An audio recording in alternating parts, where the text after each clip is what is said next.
অনেকে মনে করে যে কাজ করব, আমি বসে থেকেই খাবো, বসে থেকেই আমি এই করব ওই করব, অনেক কিছু চেষ্টা করে। আসলে বসে থেকে যদি আমরা মনে করি যে এই করব সেই করব, দুনিয়াটা জয় করব, তাহলে কখনোই সম্ভব না।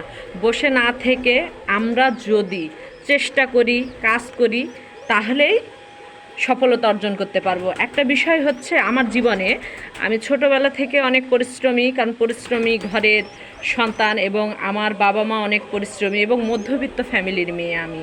সেজন্য আমরা পরিশ্রমটা বুঝি, কারণ আমরা উচ্চবিত্ত ফ্যামিলির মেয়ে না, পরিশ্রমী ঘরের মেয়ে। সেজন্য আমরা ছোটোবেলা থেকে পরিশ্রম করেই বড় হয়েছি, পড়াশোনা করছি এবং সংসার জীবনও করতেছি। আর পরিশ্রমই হচ্ছে সৌভাগ্যের প্রসূতি। যে যত বেশি পরিশ্রম করবে, আল্লাহ তাআলা তাকে তত বেশি সফলতা অর্জন করাবে। সেজন্য আমরা অবশ্যই বসে না থেকে নিজ নিজ স্থান থেকে পরিশ্রম করব, তাহলে আমরা সফলতা অর্জন করতে পারবো।